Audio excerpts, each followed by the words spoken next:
Coucou à vous tous, je voulais vous faire une petite vidéo, un petit retour, un petit peu bizarre encore.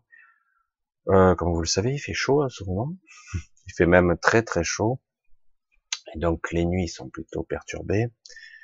Et, euh, et ce matin, je me suis rendormi, je me suis levé un peu plus tard, à 9 heures ce matin, et, euh, et là, j'ai euh, j'ai vu des choses très très nettement, en fait, ce qui s'est passé. C'est vrai que je vous l'avais déjà expliqué, j'avais déjà expliqué que bien souvent, même si on dort pas, c'est pas toujours agréable de pas dormir.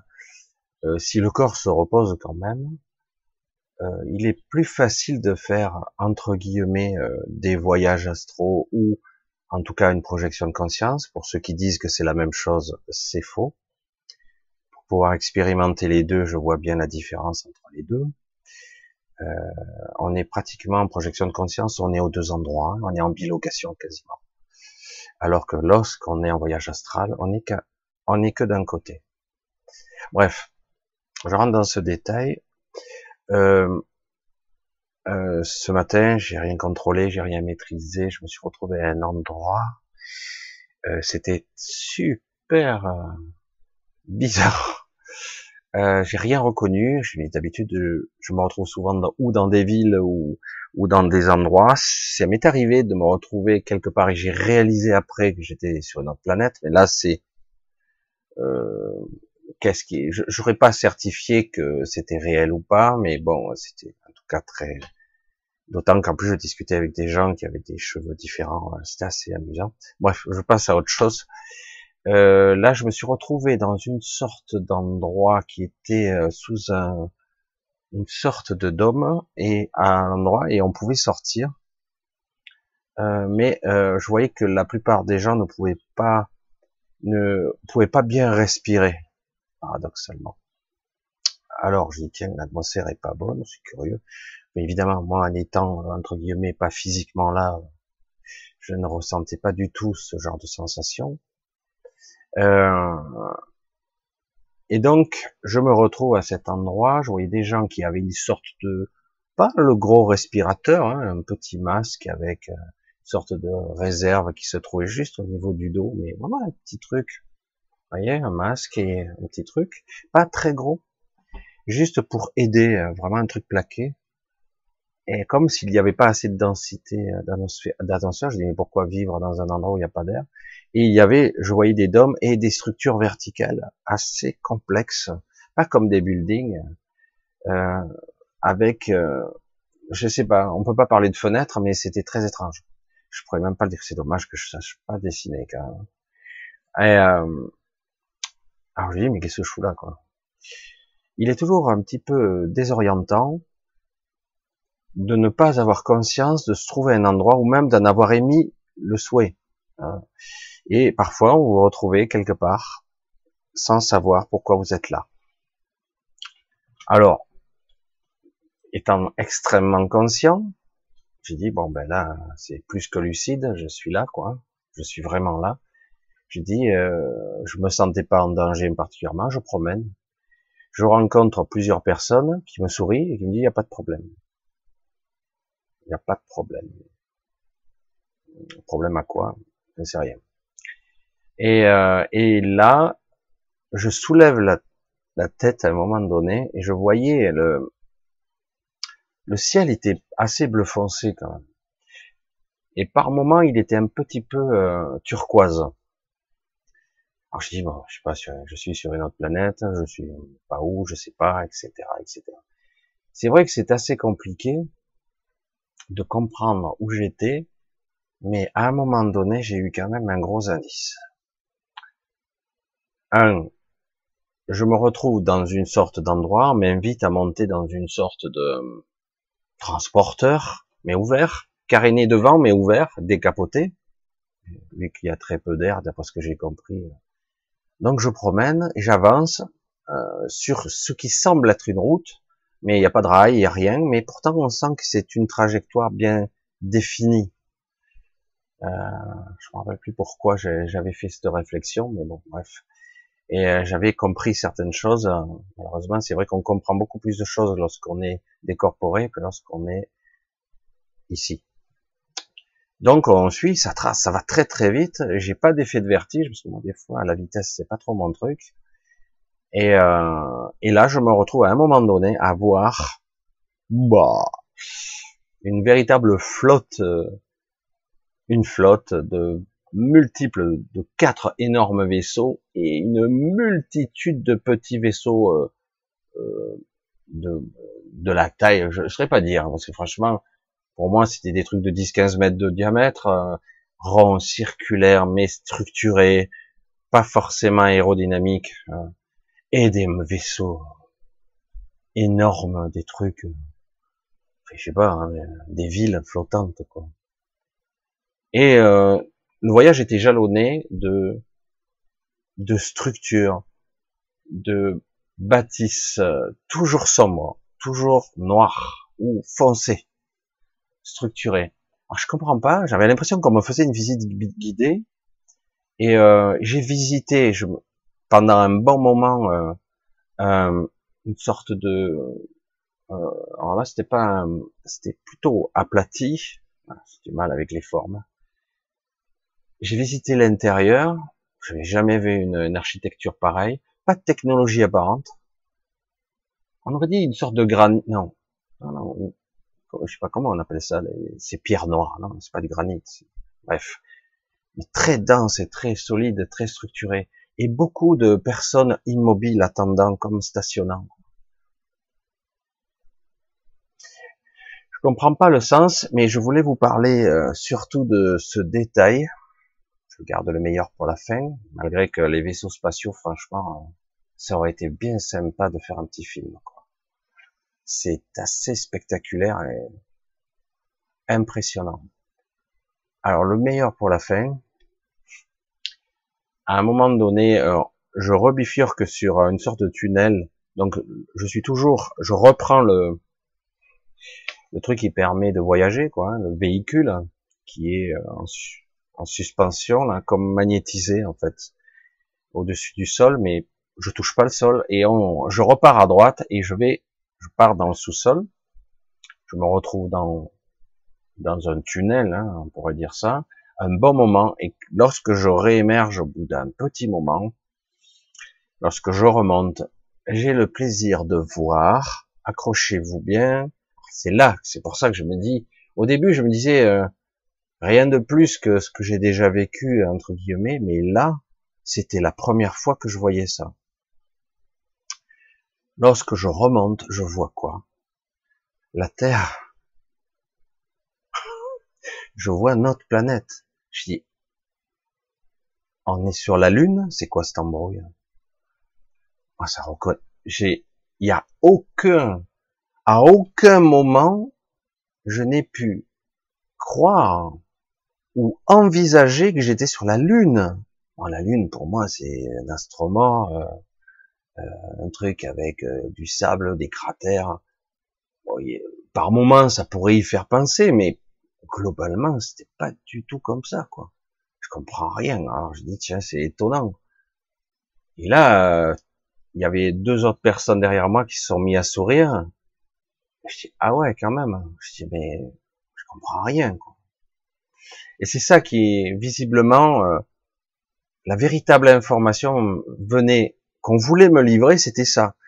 Alors, d'après ce que j'ai pu comprendre, il y a beaucoup, ou plusieurs, en tout cas, pas mal de factions différentes, comme s'il y avait des territoires. Vous vous rendez compte?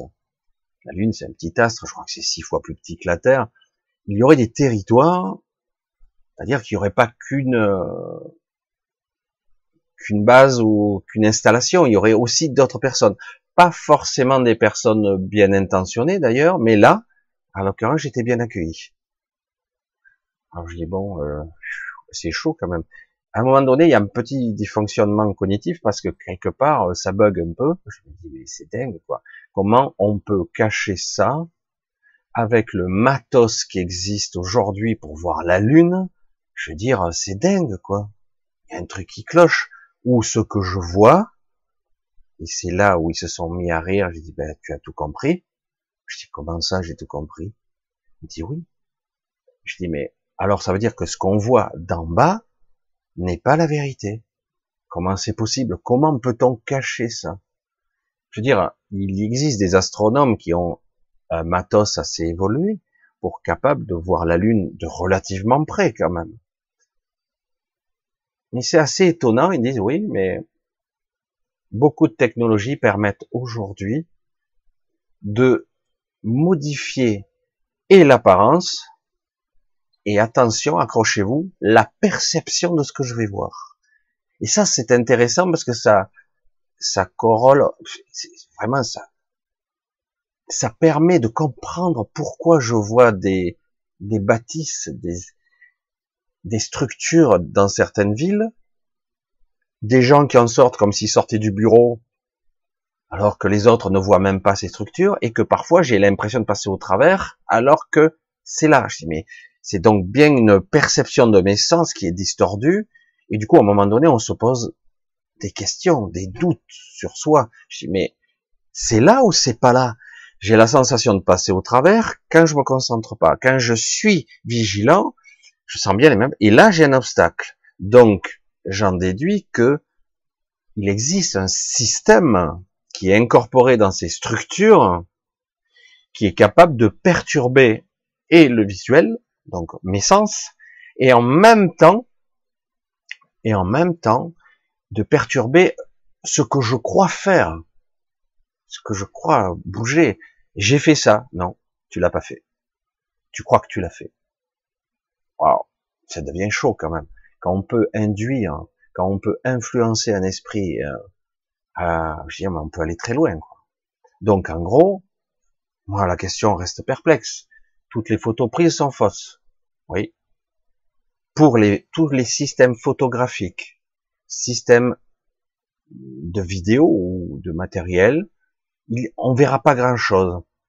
Il y a quelques artefacts, quelques structures sur la Lune qui sont visibles d'un télescope, mais c'est très brouillé, parce qu'il y a du brouillard, il y a une atmosphère légère, il y a, c'est pas du tout sombre, c'est pas très clair, mais c'est pas du tout sombre. Je dis, mais, et en même temps, il y a nos perceptions qui sont brouillées. Mais je dis, mais lorsqu'on a des photos, oui, mais les photos, lorsque vous les regardez, tu les regardes avec quoi? Je dis, ah ouais, je les regarde avec mes yeux et mon mental. Donc, certains vont être plus aiguisés, ils vont voir certaines choses, mais pas tout. Et dans certains cas, lorsqu'on est sans ce filtre-là, bon, on voit une petite planète avec des structures de partout, des aménagements divers et variés, hyper sophistiqués. Tu te dis, c'est du délire. Ça y est, la 4e dimension est parmi nous. Et c'est là qu'on comprend que la dimension de notre mental, de nos perceptions et de ce qu'on en fait, de ce qu'on modélise, c'est là la clé. C'est là que va se situer la clé. Comment faire pour voir et comprendre ce qui est vraiment. Ils sont très très forts, hein, visiblement. J'ai pas eu plus d'informations. On voulait juste me montrer. C'est bizarre, hein, quand même. Donc visiblement, on m'a invité à cet endroit-là. D'autres endroits me sont interdits. En tout cas, j'ai visité déjà, il y a quand même un territoire assez grand. J'ai dû rester pour moi, une bonne heure. C'est ce que j'ai ressenti. Une bonne heure de visite. Alors, à vos discours, à vos commentaires, délire, hallucination, rêve, tout simplement. Mais, comme toujours, je vais parler que personnellement, évidemment, je sais faire la différence. Un rêve est flou, vous ramenez pas autant de souvenirs, quoi. Certes, on n'est pas tout à fait dans le même état de présence, mais c'est plus que lucide, quoi. J'y étais. Voilà, pour l'instant, je laisse cette vidéo en non répertorié et je verrai si je la diffuse parce que délirant. J'avais envie d'en parler parce que si on me le montre, ou c'est une hallucination, mais je ne peux pas accepter ça, c'est pas possible. Tout mon être me dit que c'est pas possible. Donc, je veux dire, ça sous-entend que la Lune est plus qu'habitée, qu'elle n'est pas ce qu'on croit, qu'il y a toutes sortes d'entités, mais que j'ai pas pu trop m'approcher, mais très vaguement. De loin, j'ai vu qu'il n'y avait pas d'humains, entre guillemets, mais il y a beaucoup d'humains quand même, en tout cas humanoïdes, enfin, plus qu'humanoïdes, puisqu'ils me ressemblaient physiquement, mais il y avait aussi des gens non humanoïdes du tout, c'est-à-dire pas de forme. Mais j'en ai pas vu beaucoup. Et donc, c'est ce qui m'a, en face, un petit voyage onirique, peut-être symbolique, peut-être un rêve lucide extraordinaire sur d'autres planètes. J'en ai déjà fait, j'ai déjà discuté, rencontré des êtres.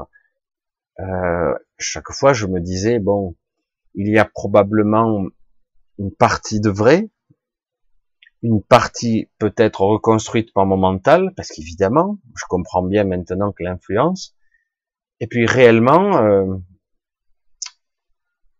avec cette expérience d'aujourd'hui, je peux dire oui, tous mes sens me disent que c'était vrai, mais vu les capacités qu'ils ont à influencer mes perceptions, ou les perceptions de n'importe qui, ils pourraient bien me montrer n'importe quoi.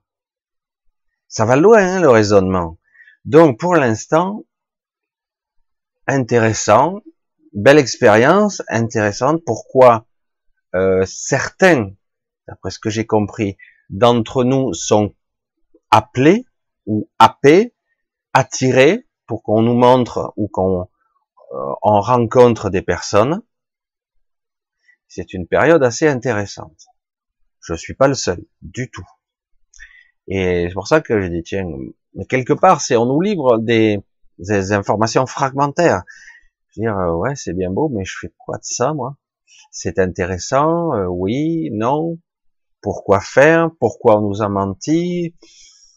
Évidemment que je le sais qu'on nous a menti, mais j'aimerais avoir un peu plus de pièces à mon puzzle, quoi. Voilà, je vais couper là pour l'instant parce que ça fait une courte vidéo parce que je voulais pas non plus trop épiloguer, je voulais parler de cette expérience-là en essayant de garder parce que je m'attends à avoir des réactions. Allez, t'as fumé la moquette. Ah tiens, il y avait longtemps celle-là. Qu'on le veuille ou non, beaucoup de personnes vont commencer à vivre des expériences ou de rêves lucides comme ils le prétendront, ou comme d'autres, puisque certains détiennent la vérité surtout sur les neurosciences, sur les perceptions, etc., diront, ben non, c'est pas vrai, tu es arrivé, c'est tout. Ça me rappelle ce docteur, je me rappelle plus le terme, qui était vent debout, agressif, spécialisé psychiatrie, neurosciences, qui se battait, qui avait développé des techniques pour démontrer que les NDE et le MI étaient fausses. C'était juste une vue du cerveau, des interprétations mentales, etc. Je veux dire, à la limite, pourquoi pas. Surtout quand le cerveau est à zéro, bon, ce qui veut dire bien que quelque part, il y a une conscience déplacée qui n'est pas forcément localisée dans le biologique. C'est une évidence. Mais bon, un scientifique veut le démontrer, ça. Il ne s'agit pas de le dire, je le pense que c'est. Non. Et ce fameux docteur, je me rappelle plus qui c'était, a vécu une NDE. Et lorsqu'il est revenu transformé de cette expérience, il dit, il est incontestable, même si on ne peut pas démontrer, que selon dans l'état de conscience où j'étais, je ne peux pas dire que c'était un rêve. Ce n'était pas un rêve. Ce n'était pas un rêve ordinaire, en tout cas, puisque je ramène tous les souvenirs, tout ce que j'ai appris dans le moindre détail, et que ça m'a transformé, changé émotionnellement. Cela peut être une influence extérieure. Hein. Je ne dis pas que c'est la vérité ou une certitude. Quoi qu'il en soit, il est clair aujourd'hui qu'on ne peut pas dire à une personne, tu as fait un voyage onirique, tu as fait une phase, etc., de sommeil ou de sommeil paradoxal, etc. On peut pas le certifier. C'est facile de dire à l'autre, non, t'as pas fait de voyage astral. Je veux dire, mais l'astral, il y a divers niveaux dans l'astral. Je les ai vécus. Et les projections de conscience, et les dédoublements, les bilocations, en étant deux endroits avec les superpositions, comme si on voyait les deux réalités en simultané, et ça se gère, en plus. C'est assez étonnant. Je dis, mais c'est impossible. Comment je peux pour être à deux endroits en même temps? C'est pour ça que je parle de projection de conscience. C'est totalement différent d'un voyage astral. Un voyage astral, je voyage astralement. Je me projette à l'extérieur. Je laisse une coquille vide derrière moi. Il reste juste le minimum de fonctionnement biologique nécessaire, même si je suis relié à ce corps. Alors qu'une projection de conscience, certains le voient bien, ils sont assis, ils sont couchés, ils sont méditatifs, ils ont parfaitement conscience de leur corps qui est là. Voire dans certains cas, pour les plus avertis, ils peuvent même ouvrir les yeux et voir les deux réalités, sans problème. Voir les deux et le gérer. Après, rien n'est fixe, rien n'est immobile, comme je l'ai toujours dit, chacun va le vivre à sa façon, mais chaque expérience est unique. On ne peut pas dire d'une personne, comme je vois certains, comme moi je fais, expliquent leur expérience de rêve lucide ou de voyage astral, et ils le disent eux-mêmes, je sais que c'était plus intense qu'un rêve classique. Certes, c'est peut-être dans les hautes couches d'une des parties de mon mental, parce que le monde mental est immense, mais dedans, on voit bien qu'il existe, dans certains niveaux de rêve, des choses qui ne devraient pas y être quand on prend l'habitude. Bref, je vais pas rentrer dans tous les détails. Il y aurait beaucoup à dire, et je pense qu'on n'aura pas encore exploiter 10%, 1% de ce qui est possible, compréhensible, de ce qui est. Voilà, je coupe pour l'instant, je vous dis à très bientôt, je voulais juste communiquer cette expérience que j'ai vécue. Après, libre à vous de l'accepter ou pas, mais c'est, j'aimerais pouvoir faire des vidéos.